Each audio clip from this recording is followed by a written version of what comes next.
एक शांत दिखने वाली लड़की नीति की जिंदगी तब बदल जाती है जब वो बिजनेसमैन सागर के पैर में पड़कर एक रिश्ते में बनती है। लेकिन ये रिश्ता जल्द ही एक खौफनाक बुरे सपने में बदल जाता है। हर दिन घरेलू हिंसा, मानसिक प्रताड़ना और तन्हाई नीति के अंदर के रोशनी को धीरे धीरे बुझा देती है। अब नीति मौत को गले लगाने के रास्ते तलाशने लगती है। एक रात को वो आत्महत्या का लेटर लिखकर जहर खाकर अपनी जान देने ही वाली थी कि तभी अचानक उसके घर में कोई चोर घुस जाता है। अब क्या ये चोर उसके लिए बहुत बड़ी मुसीबत बनेगा या फिर उसकी प्रॉब्लम सॉल्व करने का एक जरिया, यही देखेंगे हम आज की धमाकेदार ट्विस्ट से भरी कहानी में, जिसका नाम है नीति, जो हाल ही में रिलीज हुई है। इसे डायरेक्ट किया है राजगोपाल जी ने और IMDb पर मिले है इस फिल्म को 8 आउट ऑफ 10। तो दोस्तों, अगर आपको ये मूवी पसंद आती है तो वीडियो को लाइक और चैनल को सब्सक्राइब जरूर कीजिए। चलिए शुरू करते हैं आज की कहानी। कहानी की शुरुआत होती है एक बहुत बड़े बंगले से, जिसके अंदर एक कपल एक दूसरे से झगड़ा कर रहा होता है। पति अपने वाइफ की तरफ गन पॉइंट आउट करता है और उसे डांट फटकार कर धक्का देकर वहां से अपनी कार लेकर चला जाता है। उसके बाद हम रात को शहर को देखते हैं और फिर से सीन उसी बंगले की तरफ शिफ्ट होता है, जहां पर हम बंगले की सिक्योरिटी गार्ड देवराज को देखते हैं, जो कि सो रहा था। तभी अचानक एक चोर दीवार से कूदकर बंगले के अंदर आ जाता है। वो धीरे धीरे छुपते हुए दरवाजे के पास पहुंचता है और उसके पास दरवाजा ओपन करने के लिए पहले से डुप्लीकेट चाबियां थी, जिससे कि वह दरवाजे को ओपन करने की कोशिश करता है। लेकिन इतने में ही वॉचमैन की आंख खुलती है। वो टॉर्च जलाकर देखता है तो वो चोर नीचे छुप जाता है। फिर वॉचमैन देवराज फोन पर बात करते हुए वहां दरवाजे के पास आने लगता है, ये देखने के लिए कि वहां पर कोई है या नहीं। लेकिन तब तक वो चोर दरवाजा ओपन करके अंदर जा चुका था। देवराज दरवाजे के पास आकर देखता है, लेकिन वहां पर उसे कोई भी दिखाई नहीं देता, इसलिए वो वापस से अपनी जगह पर चला जाता है। अब यहाँ घर के अंदर एंटर करने के बाद ये चोर हॉल में पहुंचता है, जहाँ पर उसे घर में रहने वाले कपल की फोटो दिखाई देती है, जिसका नाम होता है नीति और उसके पति का नाम होता है सागर। तभी हम उस घर में ऊपर के कमरे में नीति को देखते हैं, जो कि अपनी जिंदगी से बहुत ज्यादा तंग आ चुकी थी। रोज अपने पति से मार खाना, एक दिन के लिए भी घर से बाहर ना निकलना, पति जैसा कहे वैसा ही रहना, इन सारी बातों से वो बहुत ज्यादा परेशान हो चुकी थी। इसलिए वो अपने आत्महत्या का नोट लिख रही होती है। कहती है कि अब ये रिश्ता मुझसे संभला नहीं जा रहा, दिन पर दिन मेरी मेंटल हालत खराब हो रही है। कहते हैं कि जिंदगी छोटी होती है, उसे खुशी से जीना चाहिए, लेकिन अब ऐसा लग रहा है कि मेरी पूरी जिंदगी ही बर्बाद हो चुकी है। कोई भी आशा का किरण मुझे दिखाई नहीं दे रहा है। जब तक ये लेटर तुम्हें मिलेगा तब तक मैं इस दुनिया से जा चुकी होंगी। ऐसा कहते हुए वो जहर की बोतल को पीने ही वाली थी कि तभी उसे अपने घर में कुछ आवाज आती है। उसे लगता है कि उसके घर में कोई घुसा है और इतनी रात गए कौन आया होगा, यही देखने के लिए वो नीचे जाने लगती है। लेकिन अब पैरों के चलने की आवाज सुनकर वो चोर तुरंत ही वहां पर छुप जाता है। नीति यहाँ नीचे आकर हॉल में जाकर इधर उधर ढूंढती है, लेकिन उससे भी कोई भी दिखाई नहीं देता। तब तक वो चोर ऊपर के कमरे में जाकर छुप चुका था।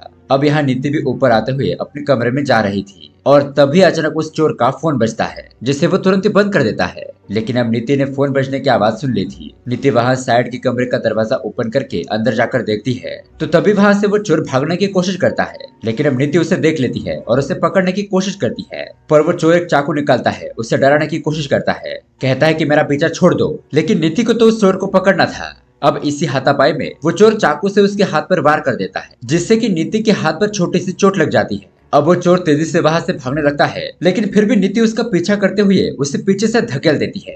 वो चोर नीचे गिर जाता है और उस चोर को अस्थमा की प्रॉब्लम थी, जिसकी वजह से उसकी सांस फूलने लगती है। वो अपना पंप निकालकर सांस लेने की कोशिश करता है, लेकिन इतने में ही नीति एक कांच की बोतल लेकर उसके सर पर फोड़ देती है। फिर अगले ही पल वो चोर वहां पर बेहोश हो जाता है या फिर मर जाता है। अब ये सब कुछ देखकर नीति बहुत ज्यादा घबरा गई थी। अब वो चोर वहां से भागना चाहे, इसलिए वो तुरंत ही दरवाजे को लॉक कर देती है और खिड़की से वॉचमैन देवराज को आवाज लगाने लगती है। लेकिन वॉचमैन तो आराम से कान में हेडफोन लगाकर मूवी देख रहा था। यहाँ नीति को समझ नहीं आ रहा था कि वो क्या करे। वो उस बॉडी के पास बैठ जाती है और अब उसे वॉचमैन को कॉल करने का आइडिया आता है। वो तुरंत ही उसे कॉल करने की कोशिश करती है। अब उसके अगले ही पल दरवाजे पर बेल बजती है। वॉचमैन मैडम को आवाज देते हुए कहता है कि मैडम आप ठीक तो है ना। नीति दरवाजा ओपन करती है तो वॉचमैन कहता है कि क्या हुआ मैडम, आवाज कैसे आ रही थी। अब नीति वॉचमैन को उस चोर को दिखाती है तो उस चोर की लाश को देखकर वो नीति से कहता है कि क्या मैडम आपने इसे मार दिया। और अब वो तुरंत ही पुलिस को कॉल करने लगता है। ये देखकर नीति तो डर जाती है, लेकिन दोस्तों उसके अगले ही पल हमें पता चलता है कि ये बस नीति का एक वहम था। उसने अब तक वॉचमैन को नहीं बुलाया था। अब यहाँ नीति को समझ नहीं आ रहा था कि वो वॉचमैन को बुलाया या नहीं, क्योंकि यहाँ पर पुलिस आ गई तो वो खुद भी फंस सकती थी, क्योंकि वो चोर मर गया होगा तो उसकी मौत का इल्जाम उसके सर पर आएगा। अब इतने में ही सच में वॉचमैन देवराज बेल बजाता है। नीति वहां पर आती है और वो उसे कहता है कि क्या हुआ मैडम, क्या आपने मुझे बुलाया था। तो नीति झूठ बोलते हुए कहती है कि हाँ मुझे कुछ काम था, लेकिन अब सब कुछ ठीक है, जाओ तुम अपनी ड्यूटी करो। वॉचमैन कहता है कि मैडम आप इतनी घबराई हुई क्यों लग रही है। नीति कहती है घबराई हुई, और मैं नहीं तो ऐसी कोई बात नहीं है, तुम जाओ। तो फिर वॉचमैन वहां से चला जाता है। अब नीति फर्स्ट एड बॉक्स लेकर अपने हाथ में जो कट लगा था वहां पर बैंडेज लगाती है, और यहाँ इस तरफ हम देखते हैं कि उस चोर को होश आ जाता है, यानी कि वो मरा नहीं था, उसके सर पर चोट लगने की वजह से वो बेहोश हो गया था। अब होश में आने के बाद वो तुरंत ही दरवाजे को ओपन करने की कोशिश करता है ताकि वहां से बाहर जा सके, और इतने में ही वहां पर नीति आकर उसके ऊपर गन पॉइंट आउट करती है। पूछती है कि बताओ तुम कौन हो, क्या तुम मुझे यहाँ पर मारने के लिए आए थे, बताओ तुम्हें किसने भेजा है। वो चोर कहता है कि नहीं मैडम, ऐसी कोई बात नहीं है। तभी अचानक उसे सांस लेने में दिक्कत होने लगती है।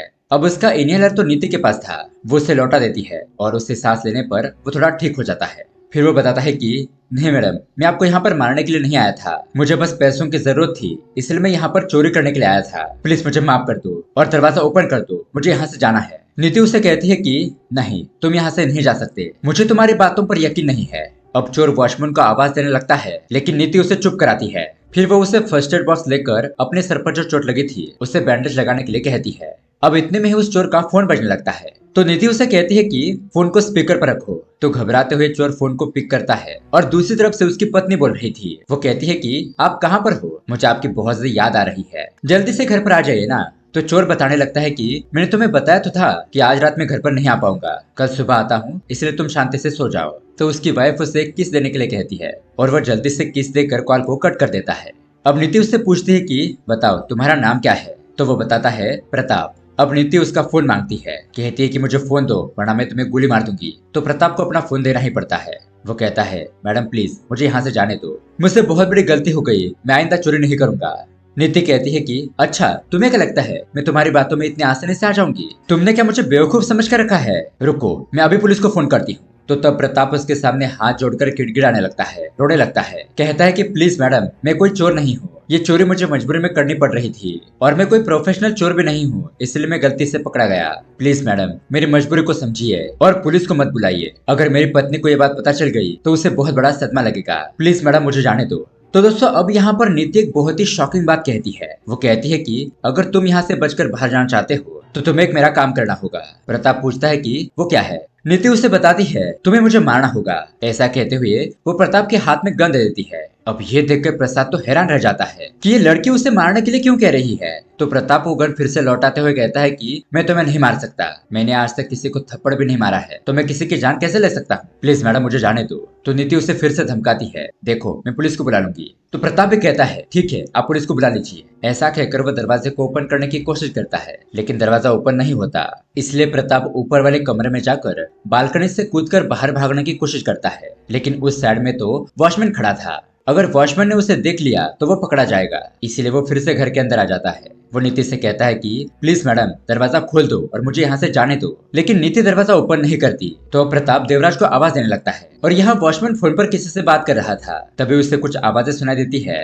अब वॉचमैन यहाँ पर आ जाएगा, इसलिए नीति प्रताप को एक कमरे में छुपा देती है और वहाँ का टीवी ऑन कर देती है। प्रताप को धमकी देती है कि बिल्कुल भी आवाज मत करना, क्योंकि अगर तुम्हारे आवाज की वजह से तुम्हारे बारे में वॉचमैन को पता चल गया तो तुम तो सीधा जेल जाओगे। अगर तुम्हें यहाँ से बाहर निकलना है तो तुम्हें मुझे मारना होगा, अब तुम्हें क्या करना है ये तुम तय करो। ऐसा कहकर वो तुरंत ही बालकनी में जाती है। वहाँ पर देवराज उसे कहता है कि मैडम क्या हुआ, अंदर से कैसी आवाज आ रही है, क्या आप किसी मुसीबत में है, क्योंकि मुझे चिल्लाने की आवाज आ रही थी। नीति कहती है कि नहीं नहीं ऐसी कोई बात नहीं है, मैं तो यहाँ पर टीवी देख रही थी, इसलिए तुम्हें ऐसा लगा होगा। तो ठीक है ऐसा कहकर वॉचमैन वहां से अपनी जगह पर चला जाता है। यहाँ नीति दौड़ते हुए अंदर आती है, लेकिन उस कमरे में प्रताप मौजूद नहीं था। वो उसे इधर उधर ढूंढती है तो प्रताप बाथरूम में छुपा होता है। नीति उसे कहती है बाहर आ जाओ और मुझे मार दो, मैं यहाँ पर आत्महत्या कर रही थी, लेकिन तुमने सब कुछ चौपट कर दिया। ये बात सुनकर प्रताप तो शॉकी रह जाता है, कहता है कि क्या तुम आत्महत्या कर रही थी, लेकिन क्यों। नीति रोते हुए कहती है कि मेरे लैपटॉप में मेरा डेथ नोट है। तो प्रताप उसे कहता है क्या तुम मुझे फंसाने की कोशिश कर रही हो, अगर ऐसा है तुम एक काम करो मुझे यहाँ से जाने दो और फिर आत्महत्या कर लो। नीति कहती है कि मैं खुद को गोली मारने के लिए डर रही हूँ, इसलिए तुम मुझे मारकर मेरा काम आसान कर दो। प्रताप कहता है जब तुम मुझे मारने के लिए गन दिखा रही थी तब तुम्हें डर नहीं लगा था। नीति कहती है कि दूसरों को मारने के लिए डर नहीं लगता, लेकिन खुद को खत्म करने के लिए बहुत बड़ी हिम्मत चाहिए होती है, जो फिलहाल मुझ में नहीं है। इतने में ही प्रताप का फोन बजने लगता है, जो कि नीति के पास होता है। तो नीति उसे धमकी देते हुए कहती है कि तुम बाहर आ जाओ और मुझे मारकर यहाँ से चले जाओ, वरना मैं ये फोन उठाकर तुम्हारी पत्नी को सारी बात बता दूंगी। प्रताप कहता है कि नहीं ऐसा मत करना, और वो बाहर आ जाता है। नीति कहती है कि तुम मुझे मारकर यहाँ से चले जाओ, मैं सब कुछ इस तरह से सेट कर दूंगी कि तुम इसमें पकड़े नहीं जाओगे और ये हादसा एक आत्महत्या ही लगेगी। इस तरह से वो प्रताप के हाथ में गन देकर उसे शूट करने के लिए कहती है। अब यहाँ पर माहौल बहुत ज्यादा इंटेंस हो गया था। प्रताप उसकी तरफ गन पॉइंट आउट करता है और वो गोली चलाने ही वाला था, लेकिन फिर रुक जाता है। कहता है कि मुझसे यह नहीं होगा। नीति कहती है तो मेरी बात नहीं मानोगे, रुको मैं पुलिस को बताती हूँ। लेकिन तभी प्रताप उसे धक्का देकर नीचे गिरा देता है और तुरंत ही आसपास पड़े कपड़ों को लेकर उसका मुंह और हाथ पैर बांध देता है। फिर वो तुरंत ही दरवाजे के पास जाकर उस लॉक को ओपन करने की कोशिश करता है, लेकिन इतने में यहाँ पर नीति मुंह का कपड़ा हटाकर चिल्लाते हुए कहती है कि देखो प्रताप, मेरे पास तुम्हारे उंगलियों के निशान है। अगर मैंने यहाँ पर आत्महत्या कर भी ली तो कैसे भी करके पुलिस तुम्हें ढूंढी लगी, इसलिए मेरे हाथ खोल दो। अब ये सब कुछ देखकर प्रताप को बहुत ज्यादा गुस्सा आ जाता है। वो उसका गला दबाने लगता है, जिसकी वजह से अब नीति को सांस लेने में तकलीफ होने लगती है। प्रताप तुरंत ही उसे छोड़ देता है और इतने में ही नीति को उल्टियां होने लगती है। तो दोस्तों अब यहाँ पर नीति प्रताप को बताती है कि वो प्रेग्नेंट है, पहला महीना शुरू हुआ है। तो प्रताप उससे पूछता है कि तो फिर तुम क्यों मरना चाहती हो। अब यहाँ पर नीति अपनी कहानी बताने लगती है। कहानी जाती है फ्लैशबैक में, जहाँ पर हम एक बहुत बड़ी कंपनी डिवाइन सॉल्यूशन को देखते हैं। सागर नाम का एक बहुत बड़ा बिजनेसमैन इस कंपनी को चला रहा होता है। सागर अपनी टीम के साथ बहुत ही डेडिकेशन के साथ काम करते हुए अपनी कंपनी को नई ऊंचाइयों पर ले जा रहा था। अब तभी उनके ऑफिस में हम नीति को देखते हैं। यहाँ नीति सागर को देखती है और उसे सागर पहले से पसंद था। अब सागर उसे गुड मॉर्निंग कहकर आगे जाने लगता है तो नीति उसे कहती है कि आई लव यू। ये बात सुनकर सागर थोड़ा हैरान रह जाता है। कहता है कि मैंने तुम्हें गुड मॉर्निंग कहा है। तो नीति भी उसे कहती है कि हाँ, मैंने भी यही कहा कि मैं तुमसे प्यार करती हूँ। अब इस बात से दोनों ही शर्मा जाते हैं। उसके बाद हम सागर को देखते हैं, जो नीति के मुंह से आई लव यू की बात सुनकर बहुत ज्यादा खुश होता है, क्योंकि कहीं ना कहीं वो भी नीति से बहुत ज्यादा प्यार करता था। इस तरह से अब उन दोनों की शादी हो जाती है और ये दोनों एक दूसरे के साथ बहुत ही हैप्पीली रहने लगते हैं। अब नीति के फादर ने उन दोनों की शादी के तोहफे के तौर पर नीति को एक बहुत बड़ा बंगला गिफ्ट किया था। और दोस्तों ये वही बंगला है जिसे हमने मूवी के स्टार्टिंग में देखा था। नीति सागर को यहाँ पर लेकर आती है और उसे कहती है कि ये गिफ्ट मुझे मेरे पापा ने दिया है, आज से हम यही रहेंगे।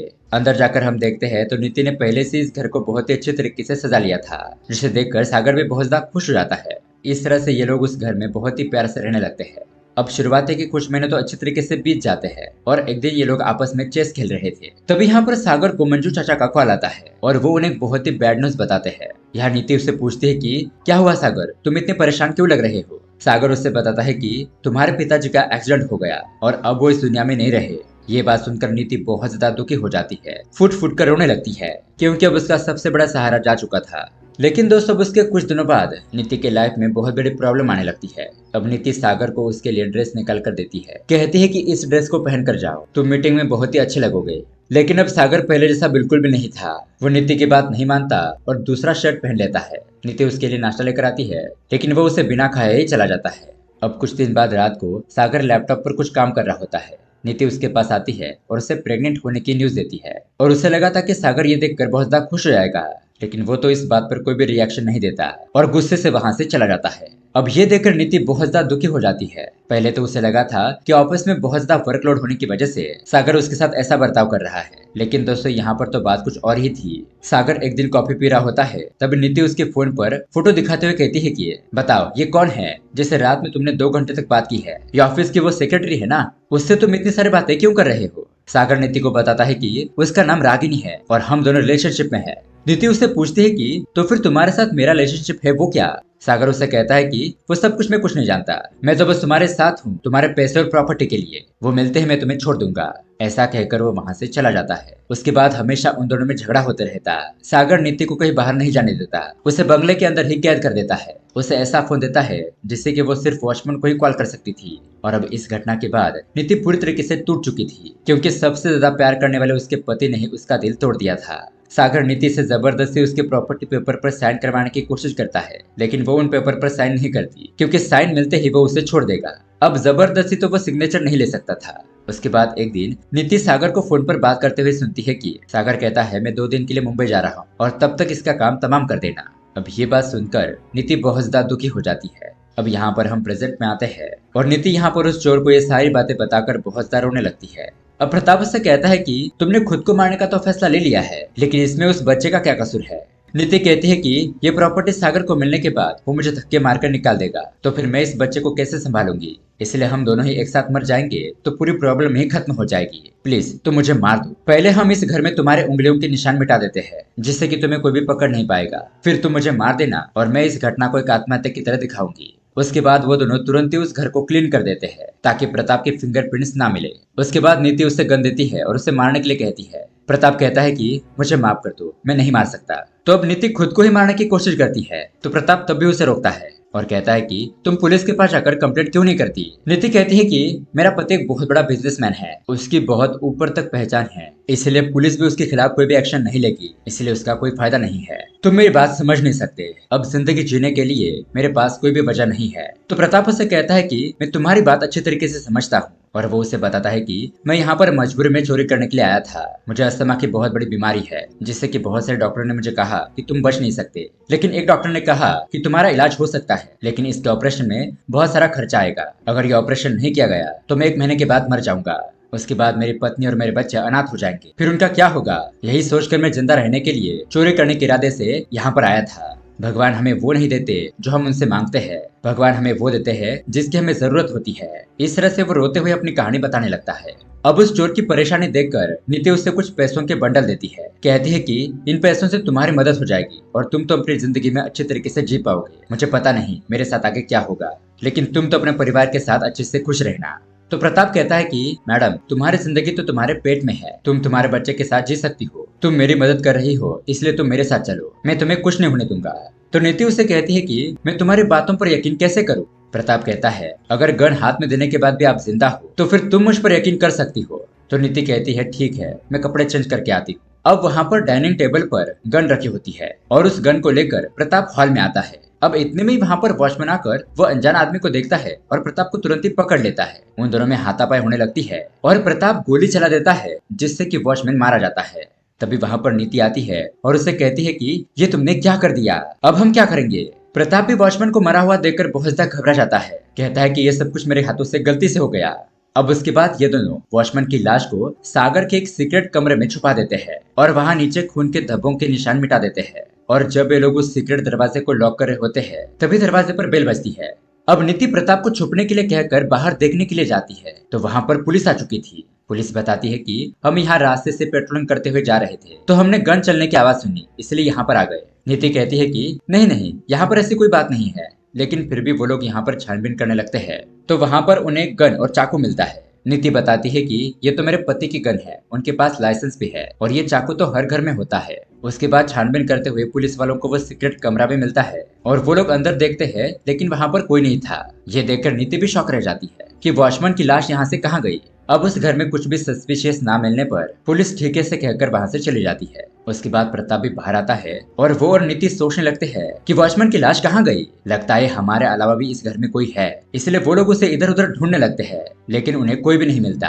अब नीति परेशान हो जाती है। फिर वो और ज्यादा पैसे लाकर प्रताप को देती है और कहती है कि तुम ये पैसे लेकर यहाँ से चले जाओ, मैं अपना क्या करना है देख लूंगी, क्योंकि यहाँ पर वॉचमैन की लाश नहीं मिल रही है और पुलिस भी यहाँ पर आकर जा चुकी है। अगर हम दोनों यहाँ से भाग गए और यहाँ पर वॉचमैन नहीं मिला तो पुलिस को हम दोनों पर ही शक होगा। उसके बाद पुलिस हमें कैसे भी करके ढूंढ लेगी। इस तरह से वो उसे जाने के लिए कहती है, लेकिन तभी अचानक दरवाजे पर बेल बजती है। नीति दरवाजे के होल से बाहर देखती है तो उसका पति सागर होता है। उसे देखकर तो वो शॉक रह जाती है। कहती है कि ये तो मुंबई गया था, 2 दिन के बाद आने वाला था, लेकिन अचानक यहाँ पर कैसे आ गया। वो दोनों ही बहुत ज्यादा घबरा जाते हैं। अब नीति प्रताप के हाथ में गन देते हुए कहती है कि देखो, सागर के पास 2 गन हैं। अगर उसने तुम्हें देख लिया तो वो तुम्हें तुरंत ही शूट करके मार देगा, इसलिए उसके शूट करने से पहले ही तुम ही उसे शूट करके मार दो, फिर हमारी प्रॉब्लम ही खत्म हो जाएगी। प्रताप कहता है कि नहीं मैडम, मैं ऐसा नहीं कर सकता।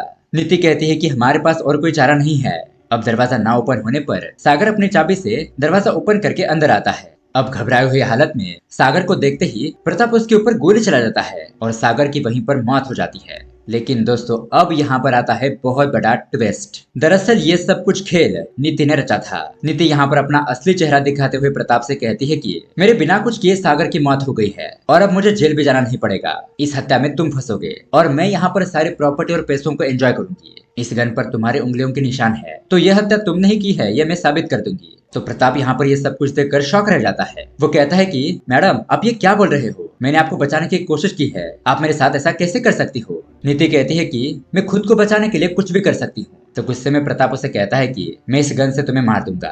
नीति कहती है तुम मुझे नहीं मार सकते। प्रताप कहता है मैं यहाँ पर कहानी बना दूंगा कि तुम और तुम्हारे पति सागर के बीच में यहाँ पर झगड़ा हुआ और इसी लड़ाई झगड़े में तुमने अपने पति को मार दिया। फिर तुमने सोचा कि तुम्हारे हाथों ये क्या हो गया और गिल्ट की वजह से तुमने आत्महत्या कर ली, क्योंकि तुम्हारा सुसाइड नोट अभी भी उस लैपटॉप में पड़ा है, मैं उसका इस्तेमाल करूंगा। ऐसा कहकर वो गन को चलाता है, लेकिन दोस्तों उस गन की गोलियां ही खत्म हो चुकी थी। दरअसल उसमें सिर्फ 3 ही गोलियां थी। पहली गोली लगी वॉचमैन को और उसके बाद 2 गोलियां लगी सागर को, इसलिए वो गन खाली हो चुकी थी। अब ये सब कुछ देखकर प्रताप को फिर से अस्थमा की प्रॉब्लम होने लगती है। वो इनहेलर से सांस लेने लगता है और बेहोश हो जाता है। थोड़ी देर के बाद जब उसकी आंख खुलती है तो उसके सामने नीति के साथ उसका बॉयफ्रेंड जयंत भी होता है। यहाँ पर नीति उसे बताती है कि यहाँ पर ये प्लान मेरा और जयंत का था। सागर बहुत ही अच्छा लड़का था, उसने मेरे साथ कोई भी गलत काम नहीं किया है, बल्कि मुझे ही उसकी प्रॉपर्टी और पैसे चाहिए थे, इसलिए मैंने उसे मारने का प्लान बनाया। अब यहाँ से हम दोनों इस प्रॉपर्टी का मजा उठाएंगे और तुम यहाँ पर मारे जाओगे, पुलिस भी यहाँ पर नहीं आएगी। लेकिन दोस्तों अब यहाँ पर आता है कहानी का बहुत बड़ा क्लाइमैक्स। प्रताप बताता है कि पुलिस यहाँ पर आ चुकी है और वो अपना आईडी कार्ड दिखाते हुए कहता है कि मैं सीबीआई ऑफिसर प्रताप हूँ। और तभी वहाँ पर सागर भी उठ खड़ा होता है और वॉचमैन भी वहाँ पर आ जाता है। दरअसल दोस्तों उस गन में जो गोलियां थी वो नकली थी, यानी कि वो मरे नहीं थे। ये सब कुछ उन तीनों का प्लान था, क्योंकि वॉचमैन ने नीति और उसके बॉयफ्रेंड जयंत को सागर को मारने का प्लान बनाते हुए सुन लिया था। तो वॉचमैन ने ये बात तुरंत ही सागर को जाकर बता दी। अब सागर का रिश्तेदार प्रताप सीबीआई ऑफिसर होता है, तो सागर उसे अपनी सारी बात बताता है कि उसकी पत्नी उसे मारने का प्लान बना रही है, इसलिए ये तीनों इस तरह का नाटक करते हैं और उन्हें उनके ही जाल में फंसा देते हैं। अब यहाँ पर पुलिस भी आती है और तुरंत ही उन लोगों को गिरफ्तार करके ले जाती है। इस तरह से दोस्तों शिकारी खुद शिकार बन जाता है और ये कहानी यहीं पर एंड हो जाती है। तो दोस्तों ये कहानी आपको कैसी लगी हमें कमेंट करके जरूर बताइएगा। साथ ही ऐसे ही अमेजिंग मूवी देखने के लिए हमारे चैनल को सब्सक्राइब जरूर कीजिए। मिलते हैं अगले वीडियो में। Thanks for watching.